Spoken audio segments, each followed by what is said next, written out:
So, hi everyone, our project is the Dynamic Release Deployment Planner, and we have done this project with Capital Insurance Group.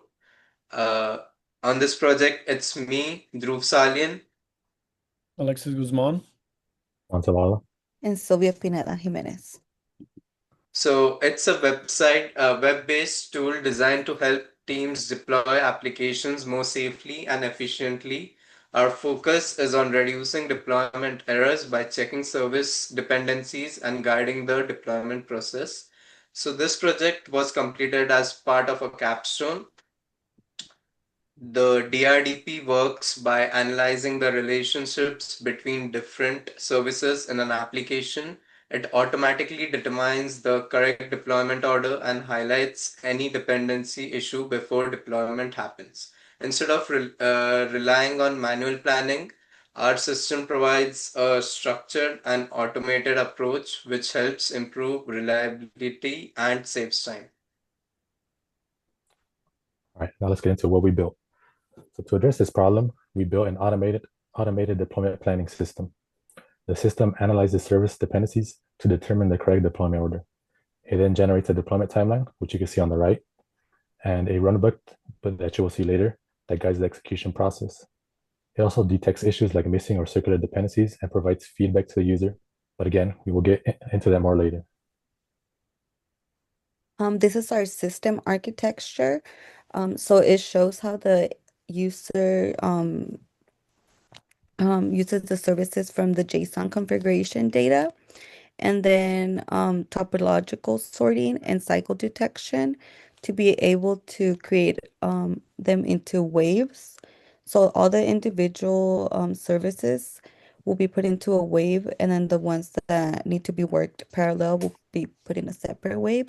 And then that would generate a step-by-step deployment runbook with execution steps, validation checks, and the rollback instructions.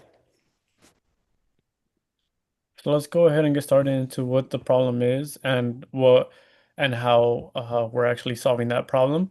So you can see here was our original and MVP scope that we had for the project.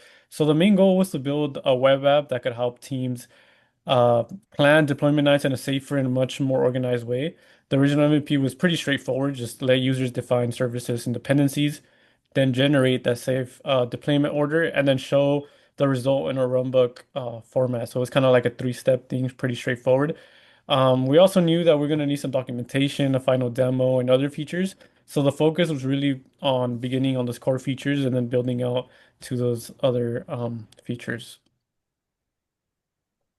And next, let's get into the results. As mentioned before, the dependency graph is a big part of our project. So to model the system, each service is a node. The arrow between nodes represent the dependencies, meaning one service must be completed before another can be deployed. Again, for example, the diagram on the right, the Guidewire backup must be deployed before the claim center and the policy center, and those services must be completed before their respective integration brokers. This structure allows the system to clearly understand the relationship between services and determine which one must be deployed first. By using this graph representation, we can avoid deploying services too early and ensure that all dependencies are satisfied before execution. All right, and now let's get into the deployment ordering. Once we build a dependency graph, we need to determine the deployment order. And we do that by using topological sorting. This allows the system to identify which services can have no dependencies and can be deployed first. As each service is completed, it unlocks another service that we're waiting on it. So as you look on the right, the Guidewire backup is deployed first because the policy center and the claim center rely on the Guidewire backup. This system then groups the services that don't depend on each other, as you can see on the right, and does so in the deployment wave, allowing them to run in parallel. This ensures that all dependencies are respected, while also making the deployment as efficient and safe as possible.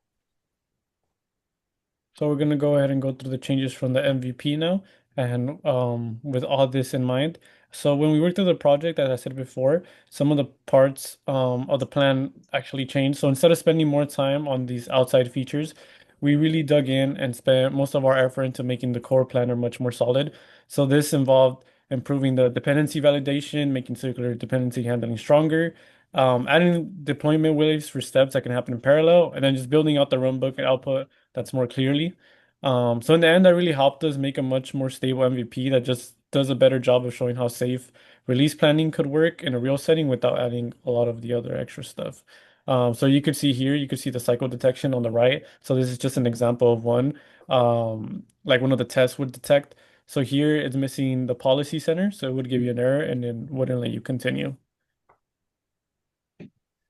Okay, and then this is the an example of our run book that is generated and users are able to download it into their own files. It automatically generates into the waves and tells you the estimated time. It also includes the validation steps and the rollback instructions to help you improve the deployment reliability and reduce manual planning during releases, which they say are very stressful. So this is why we created this for them. And this gives them a better, clear, step-by-step deployment process to follow.